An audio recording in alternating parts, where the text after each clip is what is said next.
பொறுமையாக இருக்க முடியாதுன்ட்டு. அப்படிங்கும்போது மூசா அலைஹிஸ்ஸலாம் சொல்கிறாங்க, தவறு ஏற்பட்டுருச்சு, இனி வந்து நான் பொறுமையாக இருப்பேன், என்னை மீறி நடந்த ஒரு எரருக்காக என்னை வந்து குற பிடிக்காதீங்க அப்படின்னு சொல்லி சொல்கிறாங்க. அடுத்து அந்த கப்பல் போய் இந்த கடற்கரை போய் நெருங்கி அந்த இடத்துல போய் நிறங்கினோடனே ஒரு இளைஞன் ஒருத்தன் இருக்கிறான். அவனுடைய கழுத்தை பிடிச்சி இவர் என்ன பண்ணிடுறாரு, திருகி கொலை பண்ணிடுறாரு. கொலை பண்ணோடனே அந்த இடத்துலையும் மூசா அலைஹிஸ்ஸலாம் கேட்குறாங்க, எந்த குற்றமும் செய்யாத ஒரு ஆத்மாவை நீங்கள் ஏன் இப்படி கொலை பண்ணுறீங்க?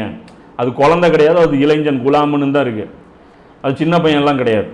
அப்போ அதில் வந்து அதாவது அந்த குழந்தையுடைய குற்றம், அந்த பையன் அந்த இளைஞனுடைய குற்றம் எதுவும் இல்லாத போது ஏன் கொலை பண்ணுறீங்கன்னு கேட்குறாங்க. இது 2வது வாட்டி மூசா அலைஹிஸ்ஸலாம் அந்த கொடுத்த வாக்குறுதிக்கு மாற்றமாக கேள்வி கேட்குறாங்க. அப்போ மறுபடியும் ஒரு வார்னிங் கொடுத்து, இனி ஃபைனலாக ஒரு வார்னிங் வச்சுக்குவோம், அதுக்கப்புறம் நான் பேசினேன் அப்படின்னா என்னை நீங்கள் விட்டுட்டு போயிருங்கன்னு சொல்லி மூசா அலைஹிஸ்ஸலாமே சொல்லிடுறாங்க. அடுத்தது அந்த அவங்களுடைய பிரயாணம் போகுது.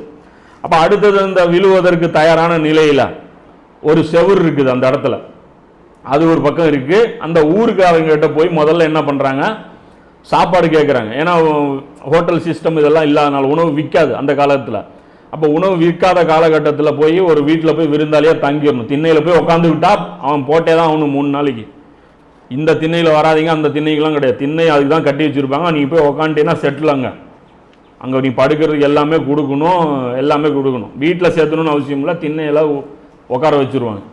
அப்போ இங்கே விஷயம் என்ன அப்படின்னா, ஒரு கேட்குறாங்க, அந்த ஊர்வாசிகள் என்ன பண்ணுறாங்க, அந்த குறைஞ்சபட்ச அந்த இது இருக்குல்ல, இந்த உபசரிப்பு, அது கூட தெரியாத நாகரிகம் இல்லாத விதத்தில் அவங்கள என்ன பண்ணுறாங்க, இவங்களை வந்து விரட்டி விட்டுறாங்க, சாப்பாடு தரமாட்டேங்கிறாங்க. இவர் கோபத்திலே இருக்கிறார், யார், மூசா நபி. என்ன ஒரு பேசிக் பிரின்சிபல் கூட ஃபாலோ பண்ண மாட்டேங்கிறாங்க, ரொம்ப ஒரு கொடூரமானவங்களாக இருக்காங்கங்கிறாங்க. அந்த செவுரு வந்து அந்த ஊர்வாசிகளுடைய அந்த செவுரு அது உடைய போகுது. அந்த உடைய நேரத்தில் இவர் என்ன பண்ணுறாரு, வாங்க வேலை செஞ்சு இதை நிறுத்தலாம் அப்படின்னு சொல்லி மூசா நபியை கூப்பிடுறாங்க. கூப்பிட்ட உடனே என்ன சொல்கிறார் மூசா நபி, அப்ஜெக்ஷன் பண்ணுறாரு, இவங்களுக்கு நாம் ஏன் ஃப்ரீயாக வேலை செய்யணும், அதுக்கு நம்ம பணம் வாங்கிட்டா சாப்பாட்டுக்காக வாங்கிட்டு நம்ம வேலை செய்யலாமேன்னு சொல்கிறாங்க. அப்போது கிலிர் அலைஹிஸ்ஸலாம் சொல்கிறாங்க, இதோட நம்மளுடைய அந்த அக்ரிமெண்ட் முடிஞ்சது, உங்களால் பொறுமையாக இருக்க முடியாத விஷயங்களுக்கு நான் வந்து விளக்கம் சொல்லிடுறேன் அப்படின்னு சொல்லி சொல்கிறாங்க. இது 18ல் 60லிருந்து 82 வரைக்கும் 22 வசனங்களில் இருக்குது. முதல் சம்பவத்துடைய விளக்கம் என்ன அப்படின்னு பார்த்தீங்கன்னா, அந்த படகு வந்து ஒரு ஏழை மீனவர்களுடையது.